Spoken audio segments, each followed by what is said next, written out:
I can't remember all of it now, because it was a very long piece, but it was very, very popular, and people remembered that, I think, for the reason that it's obsessive. It was obsessive writing. I mean, a man obsessed with one single object. And that pervaded a lot of the writing, because there was another sketch about a blimp who was appalled at the fact that in an English restaurant everything was foreign.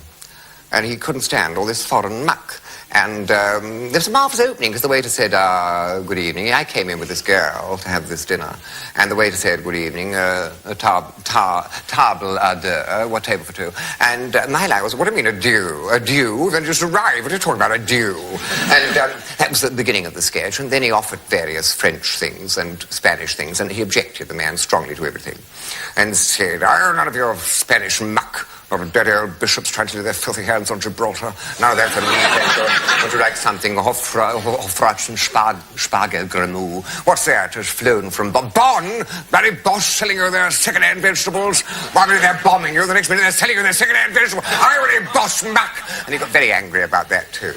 And eventually the waiter couldn't satisfy him, because all the things were either French or Spanish or German. So he said, let's have something safer, or a cup of tea. A cup of tea, yes. And the girl said, yes, or a cup of tea would be nice. So they settled for a cup of tea. And then, of course, the tagline was the waiter saying, Indian or China. And the man exploded with anger, and that was the blackout.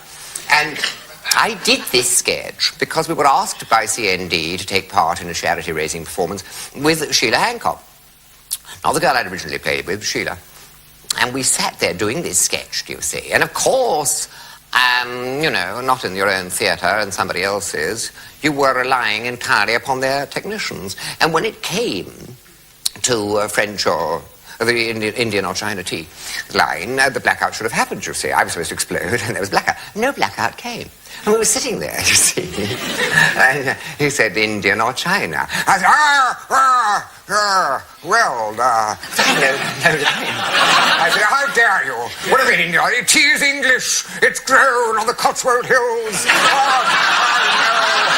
I've seen it growing there. My old grandmother, up there she was, picking it. You remember? I was desperate. I turned to Sheila Hancock. You remember my old grandmother on the hills? She said, oh, silly old cow. Was absolutely flabbergasted. I couldn't believe it. I said to her after, why'd you say that? So, well, I was desperate. I didn't know what to do. You kept on about this grandmother. I thought, why you kept on about it? Because I said, my grandmother, you remember my grandmother? And she got manic, too, and said this line, which was vaguely insulting. Well, not vaguely, it was very insulting. And we sat there in the wings, moaning about it all to the electricians. And then we saw this lady go on, sing. She was in a crinoline, sing. She had all the verses of the song written on her cuffs. She didn't know them properly.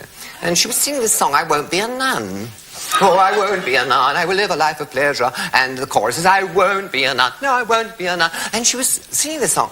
And this audience at CND was a religious one. There were lots of bishops and people. And these bishops were all in the front row. And she was saying, come on, all join in. And these old bishops, I won't be a nun. Terribly uncomfortable.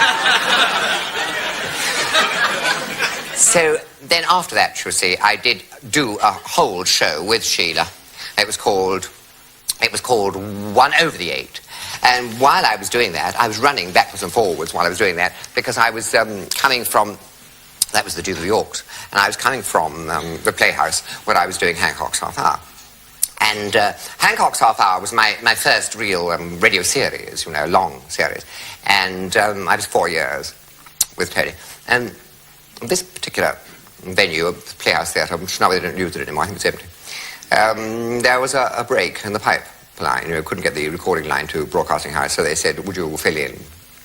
So Sid James said, we'll do the interruption gags, where you come on and do these lines about, I got a pound of meat at Covent Garden, you got a pound of meat at Covent Garden, I got a pound of meat at Covent Garden, it was only a shilling for a pound of meat, what was it? Mutton? No, rotten. It was all that sort of thing. And I had to do one of these interruption gags, and Bill Kerr did some, Hattie did some, and I had to run on and do the woofle gag.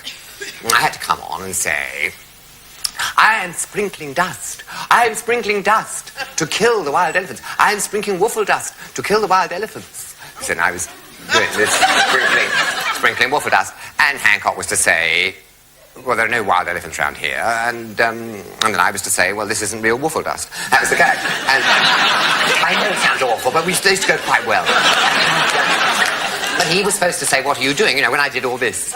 What are you doing? And I said, I am sprinkling waffle dust to kill the wild elephants. That's the whole point of the gag. What are you doing? I am sprinkling waffle dust. So he didn't do anything.